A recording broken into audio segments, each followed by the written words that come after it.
به اسپوکن تیوتوریال در پلیمورفیزم در جاوا خوش آمدید. در این برنامه این موارد را یاد میگیریم. پلیمورفیزم در جاوا، Runtime Polymorphism، Virtual Method Invocation و Compile Time Polymorphism. در اینجا ما از اوبونتو لینکس ورژن 12.04، JDK ورژن 1.7 و اکلیپس 4.3.1 استفاده می‌کنیم. برای این برنامه شما باید با جاوا و اکلیپس IDE آشنایی داشته باشید. همچنین شما باید با ساب کلاسینگ و متد اووررایدینگ و اوورلودینگ آشنایی داشته باشید. اگر نه برای برنامه‌های جاوا مربوطه به وبسایت ما مراجعه کنید. پلیمورفیزم توانایی یک آبجکت برای گرفتن فرم‌های مختلف میباشد. فواید مهم پلیمورفیزم عبارتند از پیچیدگی را کم می‌کند و دوباره استفاده کردن کد. در جاوا دو نوع پلیمورفیزم وجود دارد: کامپایل تایم و رانتایم پلیمورفیزم. کامپایل تایم پلیمورفیزم که لزوماً به متد اوورلودینگ اشاره می‌کند که به آن استاتیک بایندینگ نیز گفته می‌شود. رانتایم پلیمورفیزم لزوماً به متد اووررایدینگ اشاره می‌کند و به آن داینامیک بایندینگ نیز گفته می‌شود. ما از قبل رانتایم پلیمورفیزم که متد اووررایدینگ است را یاد گرفته‌ایم. به اکلیپس IDE می‌رویم. من در برنامه قبلی پروژه با نام My Project را ایجاد کردم. ما فایل کدها از برنامه Using Final Keyword را استفاده می‌کنیم. Employee class که Parent class میباشد و Manager class که Sub class میباشد. Manager class شامل یک متغیر دیگر Department میباشد. Method Get Details برای Manager class که Method Get Details برای Employee class را overrides میکند. ما Get Details method را با Object از Manager class که Manager است فرا میخوانیم. برای پرینت جزئیات system.out.println details of manager class را تایپ کنید. برنامه را سیو و ران کنید. پس ما مقدار متغیر department را در خروجی می‌بینیم. پس subclass method در runtime فراخوانی می‌شود. method invocation با JVM تعیین می‌شود، نه کامپایلر. بنابراین به این Runtime Polymorphism یا Method Overriding گفته می شود. ما یاد گرفتیم که Runtime Polymorphism چیست. حالا Virtual Method Invocation را یاد می گیریم. به Employee Class در Eclipse IDE بیایید. کلیدواژه‌های Static و Final را برای متغیر Name حذف کنید. Method Set Name را uncomment کنید. static block را حذف کنید، فایل را سیو کنید. به test employee class بیایید. مقدار اینستنس از manager.setName نیکیتا دینش را uncomment کنید. ما این اینستنس را uncomment می کنیم چون ما method setName در employee class را uncomment کرده ایم. حالا employee object emp1 را برای مرجع employee class پیدا می کنیم. Employee emp1 equal to new employee open and close parentheses semicolon را تایپ کنید. مقادیر set email و set name برای employee class را شروع می کنید. emp1 dot set name جایش emp1 dot set email pqr@gmail.com را تایپ کنید. برای پرینت جزئیات کارکنان این را تایپ کنید. system.out.println details of employee class emp1 dot get details semicolon.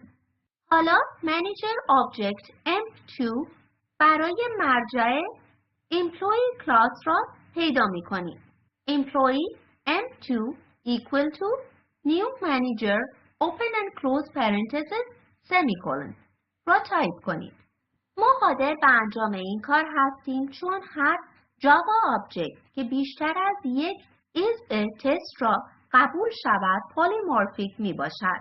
در جاوا همه آبجکت ها پلیمورفیک هستند چون هر آبجکت تست is a را برای نوع خود و class object پاس می کند. A manager is a employee. A manager is a manager. A manager is a object.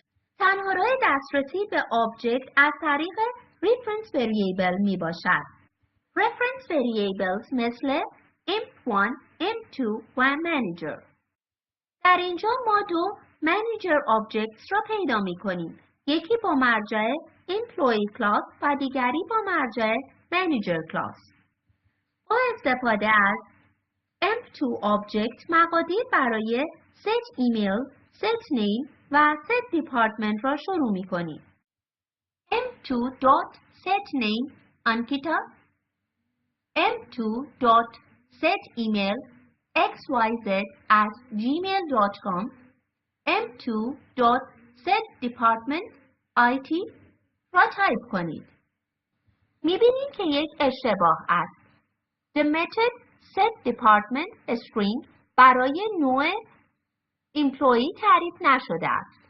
چون setDepartment method برای employee class وجود ندارد. پس خط m2.setDepartment IT را حذف کنید.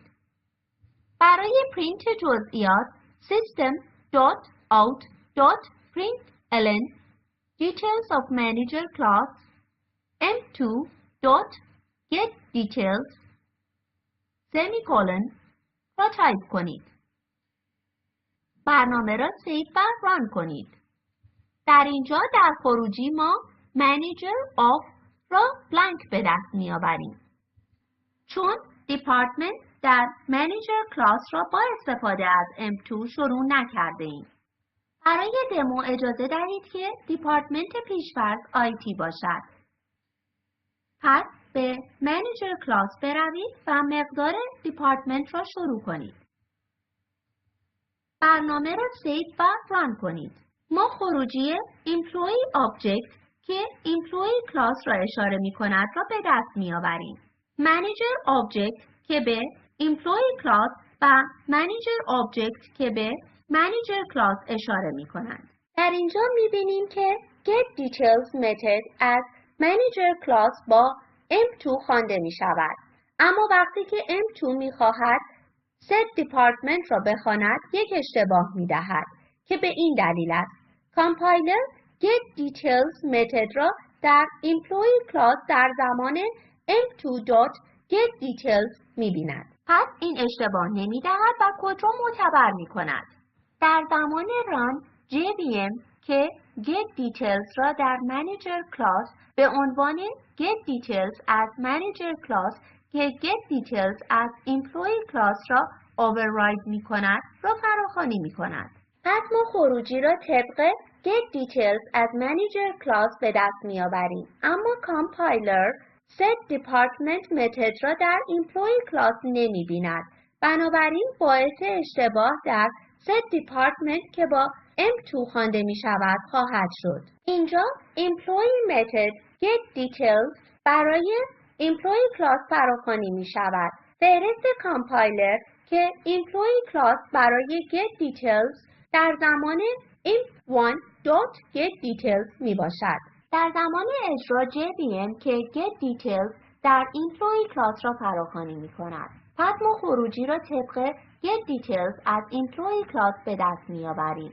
پس JVM که متد مناسب برای آبجکت که در هر متغیر اشاره شده است را می خواند. به این رفتار virtual method invocation گفته می شود و به methods که virtual methods گفته می شود.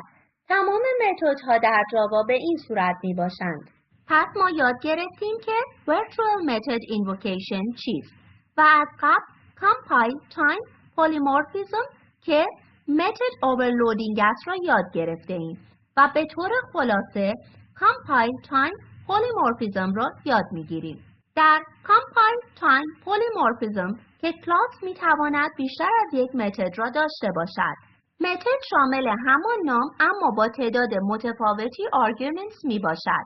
کامپایلر قادر به تشخیص method call در compile time می باشد و به این دلیل است که به آن compile time polymorphism گفته می شود. به طور خلاصه در این برنامه این موارد را یاد گرفتیم. polymorphism در جاوا چیست؟ runtime polymorphism، virtual method invocation و compile time polymorphism. ارائه متدها را برای vehicle و bind class که در برنامه‌های قبلی استفاده شده است را override کنید.